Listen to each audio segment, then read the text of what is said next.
Voilà, chers frères et sœurs, soyez abondamment bénis, abondamment bénis. Alors, j'ai décidé de faire cette deuxième partie sur la sexualité avant le mariage parce que j'ai eu tellement de réactions, voilà, un certain nombre de commentaires de la part de certaines personnes, voilà, qui ont voulu vraiment me faire croire que non, le verset que j'ai pris, voilà, pour justifier ma position, c'est pas ce verset-là que les gens utilisent pour justifier la doctrine du goûter-voir, pour justifier la doctrine selon laquelle on peut coucher avec une femme avant de la marier. Parce que moi, j'ai pris Deutéronome 22. Ils disent que non, c'est plutôt Exode 22, le verset 16. Et donc, j'ai même fait un commentaire à la suite de ma vidéo pour leur dire que ça soit, même si on prend Exode 22, le verset 16, ce que j'ai défendu comme vérité, comme position, reste valable. Ça reste entièrement valable. Voilà, à savoir que toute relation sexuelle en dehors du mariage est un péché selon Dieu. C'est le péché de la fornication et de l'impudicité qui est interdit lorsque nous lisons 1 Corinthiens chapitre 6, le verset 18. Ok? Donc, on va en parler tout à l'heure. Mais je voudrais, dans cette vidéo, prendre même le verset, c'est-à-dire que Exode 22, le verset 16, dont les gens ont cité. Et nous allons ensemble analyser ce verset. Et vous allez comprendre la vérité. Voilà, parce que moi, je veux que les choses soient transparentes et que les choses soient claires. Ça me fait un peu mal parce que je suis étonné, surpris même par la réaction de plusieurs personnes qui pensent en tant que des chrétiens que avoir des rapports sexuels alors qu'on n'est pas marié, c'est légal et c'est normal. C'est pas un péché. Ça m'étonne. Ça m'étonne de voir des gens qui pensent que oui, parce qu'ils ont l'intention de marier une fille, ils peuvent sortir avec elle parce que ils vont la marier de toutes les façons. Et que ça, c'est pas un péché. Je suis vraiment étonné. Et ça montre quoi? Ça montre que nous vivons des temps sombres. Des temps sombres où le péché est vraiment en train de croître. Et comme je l'ai dit dans la vidéo précédente, la Bible dit, parce que l'iniquité se serait accrue, la charité du plus grand nombre se refroidira. Ok? Donc nous sommes dans une époque où le péché est vraiment en train d'abonder. Et tellement en train d'abonder que même les chrétiens vivent dans le péché, ou bien certains chrétiens vivent dans le péché. Ils ne se rendent pas compte qu'ils vivent dans le péché. Et nous avons lu la dernière fois, dans la vidéo précédente, toujours, nous avons vu Daniel qui disait qu'un temps va arriver où les méchants feront le mal et aucun des méchants ne comprendra. Mais ceux qui auront l'intelligence comprendront. Vous imaginez, voilà les temps dans lesquels nous sommes. Parce que moi, je me souviens, même quand j'étais déjà très jeune, enfant, voilà, et que je n'étais pas encore, je ne connaissais pas mal de choses sur Dieu, mais quand j'allais déjà à l'église simplement, en tant que jeune gens, en tant qu'un jeune homme, mais c'était une évidence pour tous les chrétiens à cette époque. Parce que les pasteurs enseignaient cela. C'était clair que pour pouvoir avoir des rapports sexuels, il faut être marié. C'est ce qui est biblique. C'était évident pour nous. Donc je suis vraiment étonné de voir qu'aujourd'hui, des chrétiens ne savent pas ces choses et qu'ils viennent défendre des choses au contraire. Parce qu'il y a plein de loups ravisseurs, des agents du diable, des faux prophètes qui sont venus dans l'église de Dieu pour pervertir la voie de la vérité et pour conduire beaucoup de personnes à l'enfer. Vous comprenez? Donc, sans plus tarder, on va lire le verset. On va lire le verset. Exode 22, le verset 16. Et vous allez voir, on va voir la vérité. Exode 22, le verset 16. Si un homme séduit une vierge qui n'est point fiancée et qu'il couche avec elle, il payera sa dot et la prendra pour femme. Vous comprenez? Donc, ce verset-là est clair. Hein? Tu séduis une vierge et tu couches avec elle. La Bible dit que parce que tu as fait cela, tu vas payer sa dot et tu la prendras pour femme. D'abord, la première vérité que nous voyons dans ce verset, c'est que ce verset-là n'est pas en train de parler de la doctrine du goûter-voir. Non. Ce verset-là est en train de dire que celui qui couche avec une femme vierge, il doit la marier obligatoirement. Elle doit devenir obligatoirement sa femme. À moins que le père de la jeune fille refuse de te donner la main de sa fille. Sinon, tu es obligé de la marier.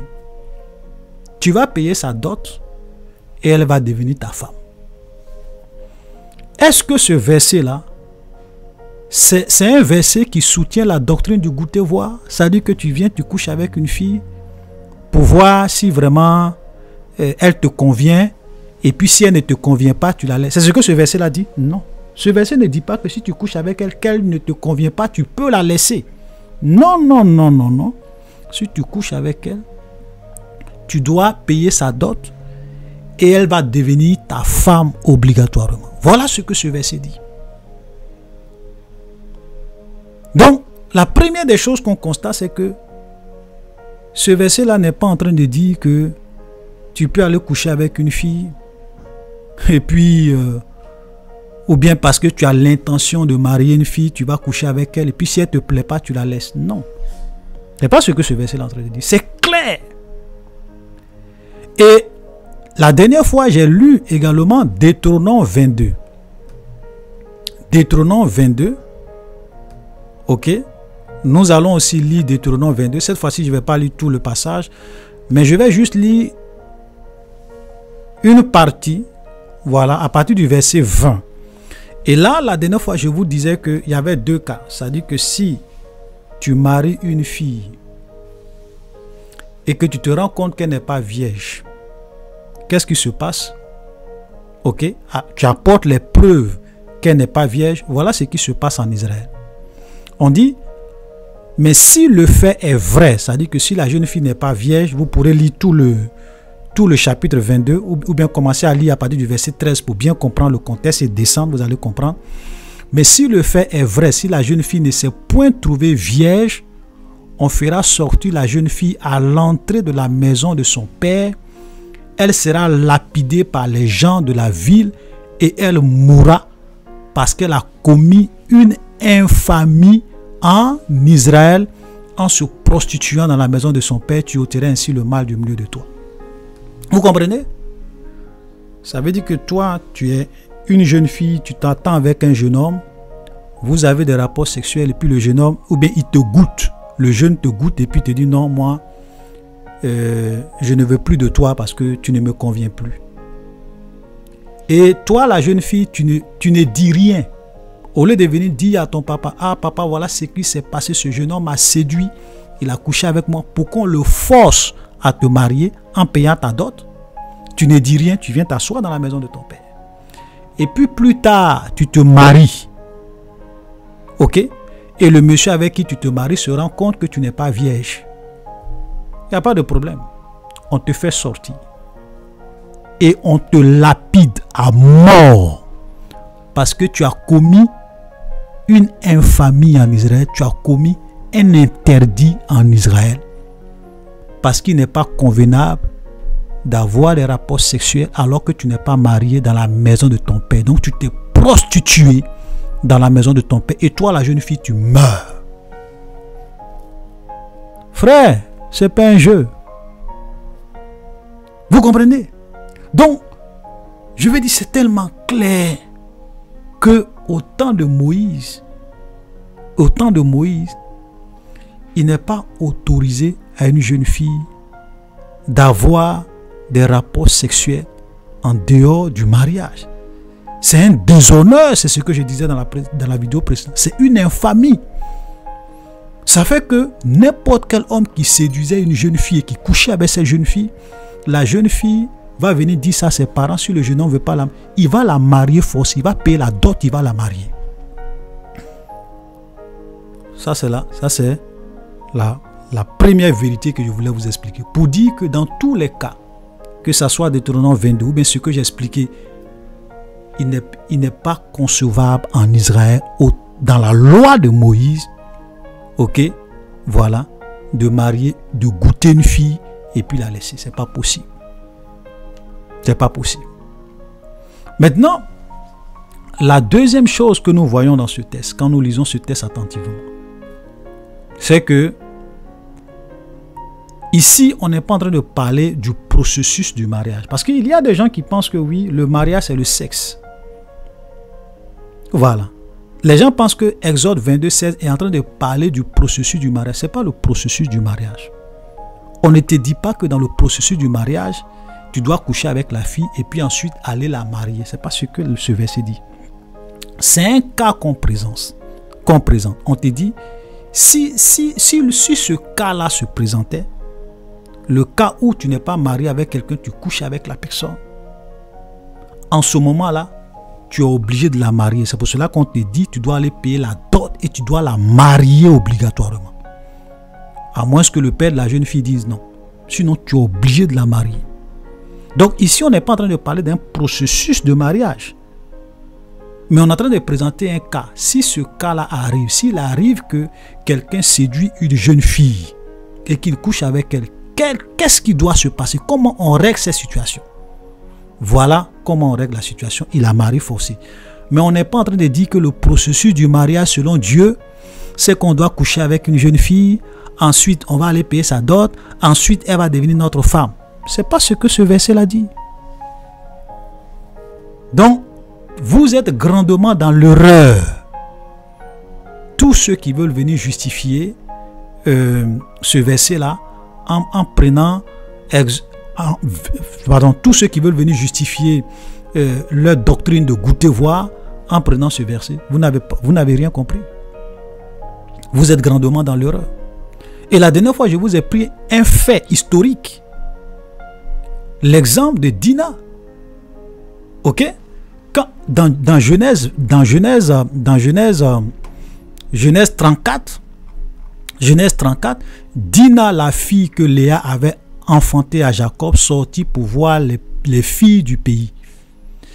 Elle fut aperçue par Shichem, fils de Hamor, prince du pays. C'est-à-dire qu'un prince va l'apercevoir, il va venir l'enlever et il va coucher avec elle. Voilà, il va la goûter. Et la déshonora. Vous comprenez? La Bible appelle ça déshonorer la femme. Donc ce prince-là, en faisant cela, il a déshonoré Dina. L'acte de déshonneur, ça consiste à quoi? C'est pas le viol, forcément. Parce que j'ai vu des gens, quand j'ai pris Deutéronome 22, le verset 28, ils disent oui, ça c'est un cas de viol. Violer une femme, c'est la déshonorer. Mais ici, là, mon ami, c'est pas un cas de viol. Hein. Il a enlevé la fille, il a séduit la fille, il a couché avec elle. Et la Bible dit qu'il a déshonoré la fille. Vous comprenez? Parce que plus tard, quand vous lisez la suite, vous allez voir que ce monsieur a vraiment aimé Dina. Il était tellement sérieux que quand il a fini de coucher avec elle, il avait tellement aimé qu'il voulait maintenant la prendre pour épouse. Il est venu voir Jacob pour dire, oui, ta fille là, elle me plaît vraiment, je veux faire du sérieux avec elle, je veux la marier. Et vous savez, les frères de Jacob, les enfants de Jacob, les frères de Dina vont dire, c'est pas possible. C'est pas possible. Donc, ils vont tendre un piège, ils vont les mettre dans un piège, ils vont tomber dedans et puis ils vont aller les détruire. Vous pourrez lire tout le passage. Je n'ai pas le temps de tout parcourir. Mais regardez le dernier verset de cette histoire. Il répondit, c'est-à-dire que quand leur père Jacob va se plaindre, ils vont répondre, ils vont dire, traitera-t-on notre sœur comme une prostituée? Vous comprenez? Voilà quelqu'un qui était sincère, qui voulait venir marier leur sœur. Il a couché avec elle, il voulait venir la marier.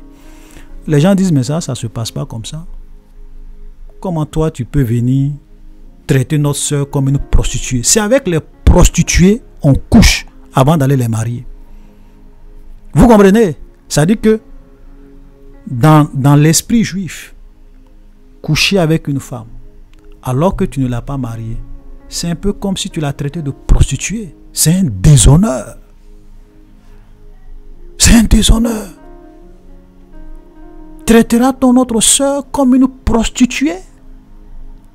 Pour ceux qui parlent de goûter, voir, le prince de ce pays il a couché avec la fille, il voulait la marier, il était sérieux.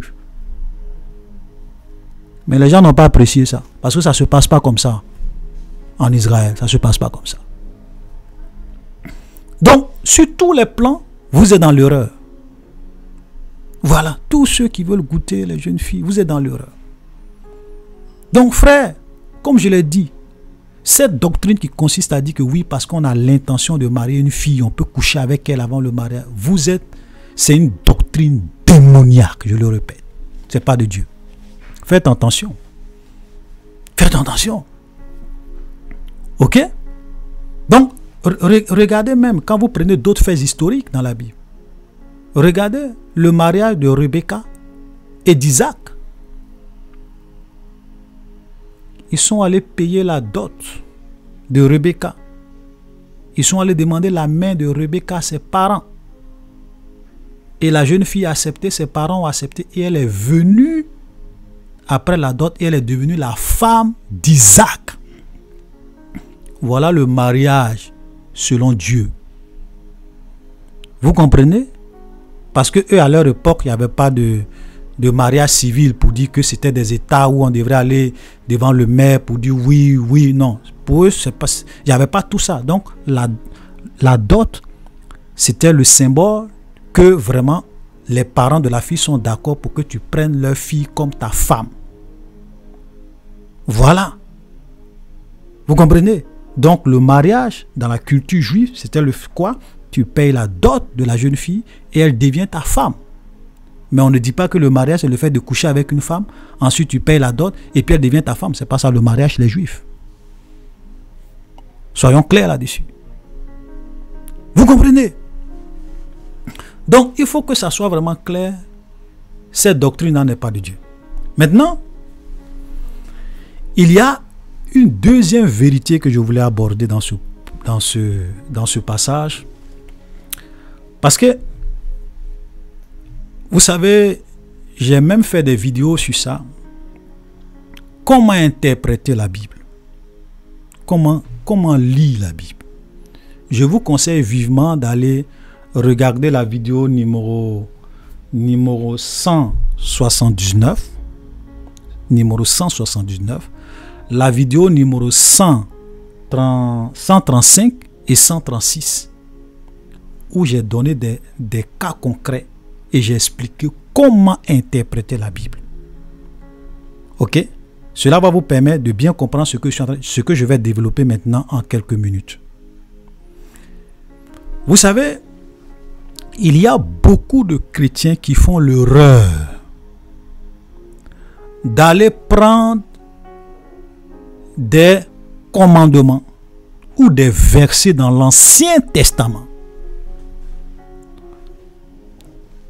Je le répète, il y a beaucoup de pasteurs, beaucoup de chrétiens qui font l'erreur de se baser uniquement que sur les versets de l'ancien, certains versets ou certains commandements de l'Ancien Testament, ou certaines choses que les gens faisaient dans l'Ancien Testament, sans chercher à comprendre est-ce que dans le Nouveau Testament, ça change.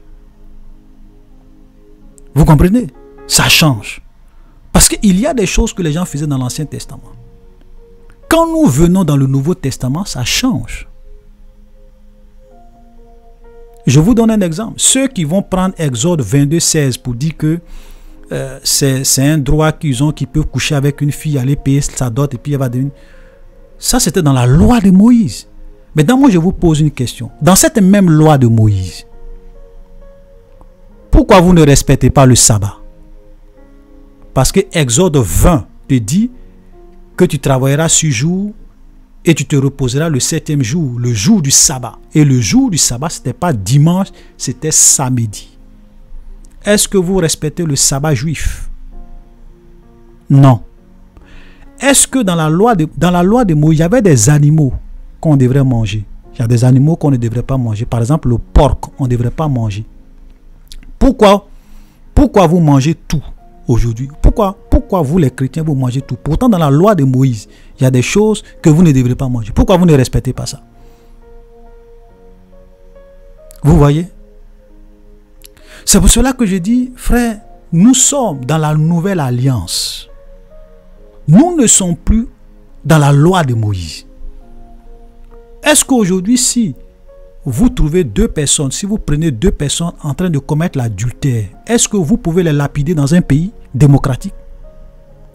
Moïse dit que si on surprend 2 personnes qui commettent l'adultère, l'homme et la femme doivent être lapidés à mort. Est-ce que c'est ce que nous pratiquons aujourd'hui? Non. Parce que Jésus est venu établir une nouvelle alliance et il a changé beaucoup de choses dans la loi de Moïse. C'est pour cela que quand on lit par exemple Matthieu 5, Jésus dit quoi? Il vous a été dit œil pour œil, dent pour dent, mais moi je vous dis aimez vos ennemis, bénissez ceux qui vous maudissent. Il y a plein de choses qui ont changé avec Jésus. Dans la nouvelle alliance, il y a beaucoup de choses qui ont changé. Ok, je n'ai pas le temps pour parler de tout ça. Mais déjà, c'est pour vous faire comprendre que vous ne pouvez pas aller vous baser sur Exode 22:16 pour dire que c'est comme ça qu'on doit faire le mariage. Que dit l'Ancien Testament? Que dit le Nouveau Testament par rapport à ça? C'est vrai que vous pouvez voir des choses dans l'Ancien Testament, mais vous devrez aussi vous poser la question, est-ce que quand je viens dans le Nouveau Testament, ça n'a pas changé? Est-ce qu'il y a des choses? Est-ce que ce que je vois dans l'Ancien Testament, est-ce que quand je viens dans le Nouveau Testament, est-ce que ça n'a pas changé? Voilà, il y a beaucoup de choses qui ont changé. Même le divorce. La dernière fois, je disais, le divorce. Avant, dans la loi de Moïse dit que tu peux répudier ta femme pour n'importe quelle raison. Ça veut dire que tu te lèves un matin, tu vois ta femme avec qui tu as vécu pendant des années. Un jour, tu trouves qu'elle est devenue vieille, que tu ne l'aimes plus ou bien qu'elle te manque de respect. Tu ne parles pas, tu écris une lettre de divorce. Et puis tu donnes à cette femme. Tu la chasses, elle prend ses bagages, elle sort de chez toi. Et puis tu peux aller marier quelqu'un d'autre si tu veux. Ça, c'est dans la loi de Moïse. C'est pour cela que quand Jésus vient, les Juifs ou les pharisiens lui posent la question dans Matthieu 19. Ils lui disent, Maître, est-il permis à un homme de répudier sa femme pour n'importe quelle raison, comme dans l'Ancien Testament? J'ajoute, comme dans l'Ancien Testament. Il lui pose la question. Jésus lui a dit non. Jésus lui a dit non. Et ils disent à Jésus, mais Moïse nous a dit qu'on pouvait le faire. Et Jésus leur dit, c'est à cause de la dureté de votre cœur que Moïse vous a permis de faire ça. Sinon, au commencement, il n'en était pas ainsi. Et que si vous voulez connaître la volonté de Dieu pour le mariage, sur ces histoires de divorce, tout ça, allez-y voir ce que Dieu a fait au commencement. Dieu a créé un homme et une femme. Et il a dit, l'homme quittera son père et sa mère et les deux deviendront une seule chair. Que l'homme donc ne sait pas point ce que Dieu a joint. Donc, excepté en cas d'infidélité, tu ne peux pas répudier ta femme. Point barre, ils étaient choqués, ils étaient étonnés. Vous comprenez? Donc, on ne peut pas aller dans la loi de Moïse et puis prendre tout ce qu'on voit et puis venir dire, oui, nous aussi les chrétiens, on doit vivre comme ça. Vous êtes dans l'égarement, vous ne comprenez ni les Écritures, ni la puissance de Dieu. Et vous avez beaucoup de faux pasteurs aujourd'hui qui n'ont pas reçu mandat de la part de Dieu pour enseigner les Écritures, pour devenir des pasteurs. Ce sont des gens qui se sont érigés eux-mêmes en pasteurs, en prophètes, en hommes de Dieu et qui déforment les Écritures, qui perdent les âmes. C'est pour cela que leur jugement, frère, ça sera terrible. Tous ces pasteurs qui donnent des enseignements qui conduisent les enfants de Dieu à la mort éternelle, leur jugement sera terrible. Ils savent. Souvent quand moi je les vois, j'ai pitié. J'ai pitié pour eux. Parce qu'ils ne savent pas dans quoi ils mettent les pieds. Dieu est un feu dévorant. Il est venu dans ce monde pour le salut des âmes. Si à cause de toi, une seule âme se perd, parce que tu es venu enseigner des hérésies dans l'église, tu vas payer ça cash au jour du jugement. Je n'ai pas de doute là-dessus. Voilà. Et comme je le disais la dernière fois, j'ai dit, frère, c'est vrai que ceux qui n'ont pas cru en Jésus, ou bien ceux qui ont vécu leur vie sans Dieu, loin de Jésus, en désobéissant à la loi de Dieu, et même à la voix de leur conscience, c'est vrai que tous ceux-là vont aller à l'enfer. Mais la dernière fois, je vous ai dit que même ceux qui vont aller à l'enfer, il aura différents degrés de punition et différents degrés de douleur. Parce que Dieu est juste. Et c'est la logique humaine. Parce que quelqu'un qui a volé 1000 francs, il ne peut pas avoir la même peine que quelqu'un qui a tué quelqu'un. Donc les gens vont aller dans le feu éternel. Mais même dans ce feu éternel, il y aura différents degrés de punition. Et je dis cela en accord avec la justice de Dieu. Frère, les faux pasteurs, ils ne savent pas dans quoi ils sont. Vous comprenez? Donc il faut que ça soit clair. Donc quand nous venons dans le Nouveau Testament, déjà quand on prend 1 Corinthiens chapitre 6, le verset 18, la dernière fois j'ai lu ça, et je vous ai dit que le contexte dans lequel ce verset est donné, c'est le contexte des rapports sexuels. Vous pouvez même commencer à lire à partir du verset 16, où on parle de s'attacher à une prostitution, on devient un seul corps. Voilà. Et même quand on lit à partir du verset 5, du chapitre 5, pardon, quand on lit tout le contexte, on voit qu'ici, quand on parle de l'impudicité, ce sont les rapports sexuels. Ok? Regardez ce que 1 Corinthiens chapitre 6, le verset 18 nous dit. Il dit, fuyez l'impudicité. Et l'impudicité ici, frère, que personne ne vous trompe, c'est ce qu'on appelle la fornication. Si vous prenez la traduction, par exemple en anglais, on dit flee, fornication. Fornication. Dans certaines traductions, on dit clairement que c'est fuyez la fornication. Dans la version King James, on dit flee fornication. Donc c'est la fornication. Fuyez la fornication. Et la Bible dit quelque autre péché qu'un homme commet. Ça veut déjà dire que l'impudicité ou la fornication, c'est un péché. Et la Bible dit quelque autre péché qu'un homme commet, ce péché est hors du corps. Mais celui qui se livre à la fornication ou à l'impudicité pêche contre son propre corps. Vous voyez? Donc, et si vous prenez la définition du dictionnaire du mot fornication, on va te dire simplement que la fornication, c'est le fait que deux personnes s'entendent pour coucher ensemble. C'est pas violent. Deux personnes s'entendent pour coucher ensemble. Tu dragues une fille, elle est d'accord et vous couchez ensemble alors que vous n'êtes pas mariés. C'est ça qu'on appelle la fornication. Et la Bible dit que ça là, c'est un péché. Donc ce n'est pas une histoire de dire que oui, je vais la marier. Non. On ne définit pas la fornication par rapport à l'intention que tu vas marier. On ne dit pas que parce que tu as l'intention de marier une fille, donc même si tu commets la fornication avec elle, c'est pas la fornication, c'est pas ce que la Bible dit. C'est pas comme ça qu'on définit la fornication. C'est pas comme ça le dictionnaire définit la fornication. Vous pourrez prendre votre dictionnaire. La fornication est clairement définie comme étant un acte sexuel entre deux personnes qui se sont entendues alors qu'ils ne sont pas mariés. Et la Bible dit que ça là, c'est un péché. Donc, ce n'est même pas une question de venir dire oui, mais 1 Corinthiens chapitre 6, verset 10 ne parle pas de mariage. Mais pourquoi tu veux qu'on parle de mariage? On dit c'est un péché, c'est un péché. Est-ce que c'est parce que c'est dans le cadre du mariage qu'un péché un péché ne devient pas un péché? Non. On dit à partir du moment où vous n'êtes pas marié, vous sortez ensemble. C'est la fornication. C'est tout. C'est un péché. Donc, mes frères et sœurs, vous voyez? Et puis, regardez, je vais prendre un dernier verset, puis on va s'arrêter là. Toujours dans le Nouveau Testament, parce que là, nous sommes maintenant dans la Nouvelle Alliance. 1 Corinthiens chapitre 7, le verset 2. Toutefois, pour éviter l'impudicité, ou bien pour éviter la fornication, que chacun ait sa femme, et que chaque femme ait son mari. Vous comprenez? Pour éviter le péché de la fornication là. Pour éviter de coucher avec les gens alors que vous n'êtes pas mariés. La Bible dit pour éviter cela. Mariez-vous.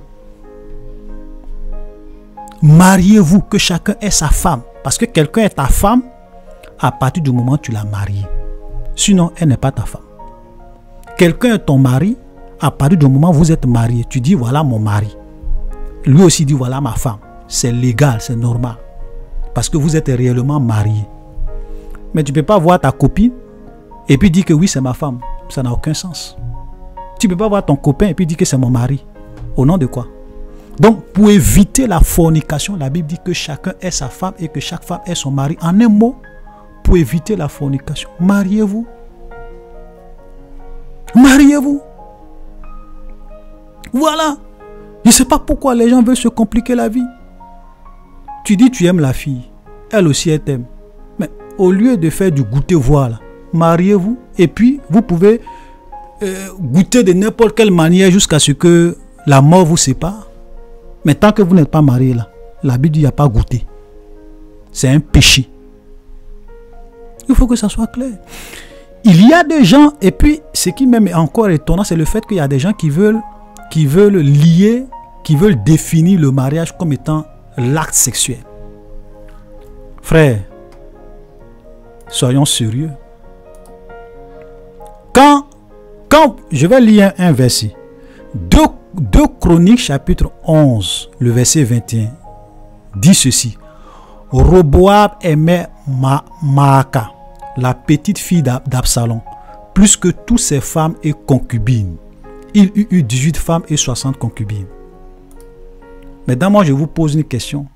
Si vous pensez que les rapports sexuels, c'est ça qui fait de quelqu'un votre femme, ou bien c'est ça qui définit le mariage, pourquoi on parle de concubines et de femmes? Parce que avant les rois, parce que au temps de Moïse, on est encore ici dans la loi. Ça, il ne faut pas confondre. On est encore dans la loi. Dans la loi de Moïse, la polygamie était, Dieu permettait. Voilà. Mais dans la Nouvelle Alliance, non. Dans le Nouveau Testament, la polygamie n'est pas autorisée. J'ai déjà fait pas mal de vidéos là-dessus. Je ne vais pas reprendre l'enseignement aussi ici. Ok? Voilà. Donc, si vous dites que c'est les rapports sexuels, pourquoi on parle de femmes et on parle de concubines? Parce que quand on dit que quelqu'un, tu es la concubine du roi, ça veut dire que le roi a eu des rapports sexuels avec toi. Mais on fait la distinction entre les concubines du roi et les femmes du roi. Parce que la femme d'un roi, c'est quelqu'un qui l'a doté, qui l'a marié. Voilà. On ne dit pas que oui, parce qu'il a eu des rapports sexuels avec elle, elle est sa femme. Non, non, non, elle est sa concubine. Pour devenir la femme, il faut payer la dot, il faut la marier. Donc, frères et sœurs, vous voyez clairement que ça soit Deutéronome 22 que j'ai pris dans la vidéo précédente, que ça soit Exode 22, 16. Ok? Frère, la doctrine du goûter-voir, c'est une doctrine démoniaque. Le sexe avant le mariage n'est pas de Dieu. Voilà. Et je vous ai dit que c'est un déshonneur pour la femme. Une femme n'est pas une marchandise qu'on va venir goûter pour voir. Voilà. Une femme là, c'est pas une marchandise. Elle a des émotions, elle a des sentiments. C'est un être qu'on doit honorer, qu'on doit respecter, qu'on doit valoriser. Voilà. Donc, chers frères et sœurs, je vais m'arrêter là pour aujourd'hui. Voilà. Si après cette vidéo, il y a des gens encore qui veulent venir faire des débats inutiles, vous savez, moi, il y a plein de personnes que je bloque, que je bannis sur ma page. Parce que moi, je ne suis pas là pour plaisanter. Voilà. Si tu veux vivre ta vie de débauche sexuelle, tu es libre. Tu veux vivre ta vie de polygamie, tu es libre. Voilà. Donc, moi, je suis très au sérieux dans ce que je fais. Quand je vois des gens qui veulent s'aimer la confusion, je te bannis sur ma page. De toute façon, je n'ai pas appelé quelqu'un sur ma page. Je ne force personne. Je ne cherche pas l'argent. Je ne cherche pas abonné.